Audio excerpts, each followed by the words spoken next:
नमस्कार, मैं मनीष आनंद और आप देख रहे हैं जनहित दरभंगा। विशेष संवाददाता नासिर हुसैन की एक रिपोर्ट। रोती बिलखती एक बेबस मां अपनी बेटी की मौत का इंसाफ चाहती है। इंसाफ के लिए कार्यालयों का लगातार चक्कर लगा रही है। एक बेबस मां को इंसाफ नहीं मिल रहा। दरभंगा मियां बीवी के बीच मारपीट का मामला तो आए दिन आप सुनते ही होंगे और इससे संबंधित दहेज उत्पीड़न का मामला भी थानों में दर्ज होते रहते हैं। लेकिन कभी कभी कुछ ऐसा घटना भी हमारे आसपास हमारे समाज में घट जाती है और लोग जिस घटना को सुनकर अचंभित और आंखों में आंसू तो किसी की भी जुबान पर आह निकल पड़ती है और यह कहने पर मजबूर हो जाते हैं कि हमारे समाज का पढ़ा लिखा तबका आज किस ओर जा रहा है। अगर कोई जाहिल होकर के इस तरह का कोई काम करता है या किसी घटना को अंजाम देता है तो अलग बात होती है, लेकिन जब एक पढ़ा लिखा व्यक्ति हो, जो नमाज पढ़ने वाला इमाम हो, उनकी बातों को लोग सुनकर दीन और अच्छाई के रास्तों पर चलने की कोशिश करते हैं, शादी के कुछ दिनों के बाद ही ऐसा करे जो दहेज और पैसे गाड़ी के लिए अपनी पत्नी को मारे पीटे और शादी के 6 महीने में लड़की की मौत हो जाती है, तो बात बड़ी हो जाती है। अगर इस तरह की किसी भी अप्रिय घटना को अंजाम देते हैं तो समाज के सभी लोगों को शर्मिंदा होना पड़ता है। पहली बार इस तरह की घटना सामने आई जिसमें एक इमाम ने ऐसा काम किया हो। दरभंगा जिले के सिमरी थाना क्षेत्र के शोभन के रहने वाले मोहम्मद शकील, जो कलकत्ता के एक मस्जिद में इमामत करते हैं, उनकी शादी 2 अक्टूबर 2023 को बहरी थाना के मोड़गाह गांव के खुशबू खातून के परिवार के लोग खुशी खुशी कर दिए। शादी के लगभग 6 महीना होते ही खुशबू खातून के इकलौते भाई मोहम्मद महफूज ने बताया कि 26 अप्रैल 2024 को सुबह 8 बजे मेरी बहन ने मेरी मां से फ़ोन पर बात की और 8:30 बजे उसी गांव के किसी अनजान व्यक्ति के द्वारा सूचना दिया गया कि उसकी बहन की मौत हो गई है। जब वहां पहुंचे तो उनकी बहन की लाश बिस्तर पर पड़ी हुई थी और उसके दोनों हाथ पांव बंधे हुए थे। घटना क्या है, इसकी सच्चाई तो पता नहीं चला, लेकिन घटना से संबंधित कुछ तस्वीर है जो हम आपको स्क्रीन पर दिखा रहे हैं, जिसको देखने के बाद ये कहा जा सकता है कि जिस तरह से शरीर के कई हिस्सों में चोट के निशान पाए गए हैं, मारपीट की घटना को तो अंजाम जरूर दिया गया है। अब यह मारपीट किसने किया, यह जांच का विषय है। फिर जब उसके परिजन शोभन पहुंचे तक खुशबू खातून की मौत हो चुकी थी। परिजन के द्वारा लाश को पोस्टमार्टम के लिए DMCH लाया गया और मामला थाने में दर्ज कराई गई। इस घटना को लेकर लगभग दर्जनों लोगों का नामजद अभियुक्त बनाया गया, लेकिन पुलिस की उदासीनता के कारण अब तक किसी की गिरफ्तारी नहीं हुई है। मिली जानकारी के अनुसार लड़की बहन इकलौती थी और उसके एक ही भाई है। बहन को न्याय दिलाने के लिए बेबस भाई और बेबस मां लगातार पुलिस आलाधिकारियों के कार्यालयों का चक्कर काट रही है। आवेदन पर आवेदन दिया जा रहा है, लेकिन अभी तक किसी की भी कोई गिरफ्तारी नहीं हुई, न कोई सुनवाई हुआ। पीड़ित को अब न्याय की उम्मीद बाकी है। देखिए आगे प्रशासन क्या करती है। आइए देखते हैं एक दुखियारी माँ क्या कहती है। मैं एसपी साहब के यहाँ आए थे, एगो इकलौती बेटी थी, शकील मार दिया मेरी बेटी को। सब मिल गए। शकील मेरा दामाद था, उसका बाप सभी अहमद है। काहे मार दिया? बोला 5 लाख रुपया दो और गाड़ी दो, नहीं तो तुम्हारी बेटी को मार देंगे। हम बोले एतवार के दिन हम आवेंगे, तब निर्णय करेंगे हम, कहाँ से अभी देंगे तुमको। कब शादी हुई थी बेटी की? 2 अक्टूबर को शादी हुआ। कहाँ ससुराल था? शोभन गांव में। पहले से भी झगड़ा रहा था कुछ? हमको नहीं मालूम था।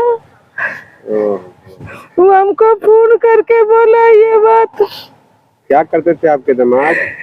इमामत करते थे, इमाम मस्जिद में इमाम थे। हमने उनके इस्लामी हुकूक पर उनसे शादी की है। हमारे आदमी को पलट फेरी करके फुसला लिया मछुआ में। आपके आदमी भी वहीं रहते हैं? मछुए में रहते थे। यहाँ कहाँ आए थे, किनसे मिलने? एसपी साहब से मिलने के लिए। नहीं मिले, 5 दिन 6 दिन से दौड़ रहे, नहीं मिल रहे। पुलिस क्या कर रही है, आप लोगों के साथ इंसाफ कर रही है? कोई इंसाफ नहीं मिल रहा है अभी तक। मेरा इंसाफ चाहिए। लड़की का नाम क्या है आपके? खुशबू खातून। आप कौन है लड़की की? अम्मी। आपका क्या नाम है? बेबी खातून। कहाँ घर है आपका? मोटगा बहरी थाना। आज हम एसएसपी साहब से मुलाकात करने आए थे, अपने बहन के लिए गुहार लगाने आए थे कि एसएसपी साहब आपकी भी बहन होगी, आपकी भी बेटी होगी, कि ऐसे दरिंदों को, ऐसे जालिमों को ऐसी सजा दी जाए। आज कई रोज से आ रहे हैं उनके यहाँ और आके वापस जा रहे हैं, उनसे भेंट नहीं हो पा रही है। हमने आज जो सिटी एसपी साहब को आवेदन दिया, उन्होंने कार्रवाई का आश्वासन भी दिया मुझे। डीएसपी मिले आपसे? जी भेंट हुई है सर से। कब? आज भेंट हुई? जी आज भेंट हुई है सर से। क्या कहें? उन्होंने आश्वासन दिया। एफआईआर के संबंध में हुआ? फारूक 26 तारीख को ही बाबू की हत्या कर दी गई थी। बाबू को 8 बजे अम्मी से बात होती है और 8:30 बजे गोपनीय कॉल आता है कि जो है आपकी बेटी खत्म हो गई है। और फिर जो है जब जाते हैं हम लोग तो बाबू का पैर बना होता है और बाबू ऐसी लेटी होती है, पाँव बंधा होता है। बाबू चौकी पर थी, नीचे चौकी पर थी बाबू, पैर बना हुआ था बाबू का, और जो है गर्दन पर चोट था, आंख पे था, पीठ पे पूरा तस्वीर मैंने आपको दिखाया है। तमाम मीडिया कर्मी से भी मैं आग्रह कर रहा हूँ, आप लोग, आपको क्या लगता है क्या हुआ था उसके साथ? वो लगातार जो है बाबू को मेरे टॉर्चर करता था दहेज को लेकर, और कई बार हम जा करके वहाँ समझाते भी रहे उसको, और जब कहा कुछ हम देते भी रहे उसको, है ना।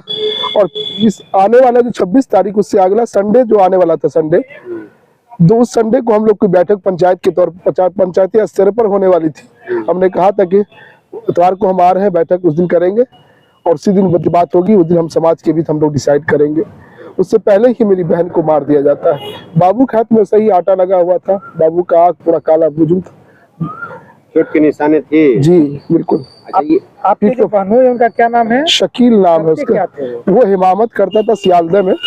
सियालदह जो है ओवर ब्रिज के नीचे आगे जाकर के एक मस्जिद है, वहीं पर इमामत करता था और प्रेस प्रिंटिंग का काम भी करता था। तो वो शादी कब हुई थी? 2 अक्टूबर 2023 में शादी हुई थी उसकी।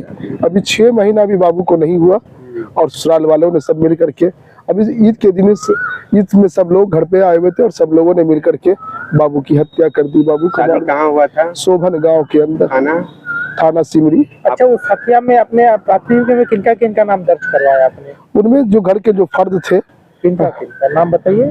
उनमें जो है शकील है, शकील अहमद है, शफी अहमद है, साकिब है, और जो है साजिद है, और जो है इशरत परवीन है, और सगुफ्ता परवीन है, गुड़िया है, और जो है जाबिर है। और लोग अभी हैं कहाँ? घर पे हैं? ये लोग अभी गोपनीय कॉल आए थे थोड़ी देर पहले मुझे, जो है गांव में ही घूम रहा है वो। हाँ, गांव में ही घूम रहा है। उसी दिन दर्ज हो गई थी? 26 को ही एफआईआर हुई थी। पुलिस के काम से कितना संतुष्ट हैं आप? हमको नहीं लगता है कि अब तक जो है गिरफ्तारी आज 10-11 दिन हो गया। ऐसे जालिमों को तो मैं तमाम लोगों से, जितने भी जिला प्रभारी हैं दरभंगा के, जितने प्रशासन के अधिकारी हैं, मैं तमाम लोगों के सामने गुहार लगा रहा हूँ, हाथ जोड़कर मैं कहता हूँ कि आपकी भी बहन बेटियां होंगी, आपकी भी बेटी होगी। एसपी साहब, डीएसपी साहब, डीएम साहब, जो भी आला अधिकारी है, जो भी है, वो हमें न्याय दिलाए, हमें न्याय दिलाए। आपका क्या नाम है? मेरा नाम महफूज आलम हुआ। आप क्या करते हैं महफूज साहब? मैं एक प्राइवेट स्कूल में पढ़ाता हूँ, दिल्ली मोड़ के पास। अच्छा, आपको ये बताइए कि एक इमाम होकर किस तरह का हरकत कर सकता है, लालच कर सकता है? एक इमाम जो होता है कौम का रहबर होता है, और वो इस तरह की हरकत कर सकता है, क्या लगता है? जी बिल्कुल, किसकी माथे पर नहीं लिखा हुआ कौन क्या कर सकता है, किसी के जहन में नहीं, किसी के इसमें नहीं लिखा हुआ। आपका घर कहाँ हुआ? मेरा घर मोटगा हुआ। उसने फ्रॉडगिरी करके थाना बहरी, उसने फ्रॉडगिरी करके शादी किया हम लोगों से। मास्टर नहीं था उसका बाप, और मास्टर लगा करके उसने फ्रॉडगिरी किया हम लोगों से। उसका नाम शफी अहमद था, और फ्रॉडगिरी करके उसने शादी किया हम लोगों से। हमने 1.5 लाख रुपया सलामी भी उसको दिया, सारा चीज़ देने के बावजूद भी, सारा सामान दिया हम उसको गिफ्ट के तौर पर हमने। उसके बाद भी उसने बाबू की हत्या कर दी।